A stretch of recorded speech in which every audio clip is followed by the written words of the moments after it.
Hello guys! Welcome back again to my channel. Sa mga baguhan dyan, please don't forget to subscribe. Sa mga nakasuporta na sa akin, welcome back again to my channel. Kanina po ay nag mini review or first impression ako dun sa Revlon highlighter tsaka Shawel blush. So ngayon po ay first impression there, mini review ng Careline Melted Metallic Lipstick. First time ko na magkakaroon ng ganito. So, mamaya, i-review ko din yung, or, first impression lang, yung, Nichido 24-hour Tattoo Effect Eyeliner. So, unahin ko muna to. So, guys, huwag ka na yung magtaka kung sa tatlong video, ito lang yung damit ko. So, sisimulan na natin. Ilalagay ko na sa lips ko, tapos mamaya gawin ko ng first impression or mini review.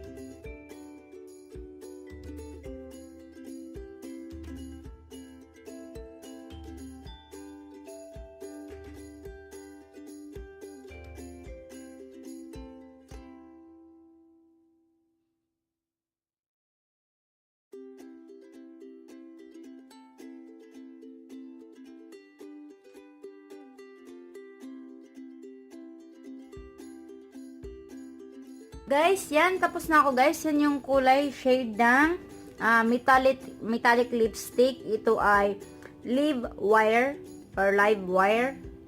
Yan. Yung, niya, yung shade niya. Then, 24 months bago ma-expire. So, sa review na tayo, guys. Ito yung packaging, guys. Kung ano yung sa laman ng sa loob, ganun din dito sa lips. So, buksan natin, guys. Aamuyin ko.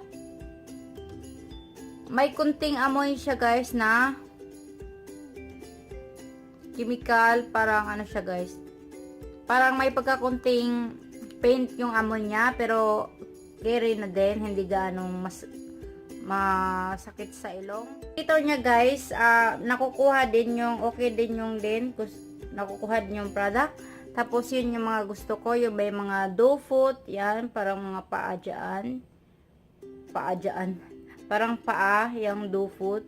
So, ko sa lips, guys, isang pahid pa lang, kumakapit na siya. Di mo na kailangan pang i-build, di mo na kailangan pang second layer kasi yung formula niya, ang ganda talaga, guys. Kumakapit talaga agad. So, walang misi, walang bitak-bitak. So, siyang mag-dry mga 1 minute lang, dry na siya agad. So, parang wala lang din sa lips mo, pero pag nagdikit yung lips mo, masakit siya, guys. Pero feeling ko lang, parang wala lang sa lips ko, parang wala akong lipstick, pero pag magdikit yung dalawa, masakit siya, guys, dry siya. Yun lang yung di ko nagustuhan, dry na dry siya, pero gusto ko yung packaging, gusto ko yung shade, tapos wearable siya, guys, kahit metallic siya, guys, wearable siya, ang ganda. So, yun, guys, pag i-rate ko siya, kasi first time ko rin naman yung metallic lipstick, so 1 to 10, i-rate ko siya nasa 7.5. Yan. So, yun lang, guys. Isa lang yung di ko nagustuhan. Dumidikit siya, guys. So, hindi siya transfer proof. Walang nagta-transfer dyan.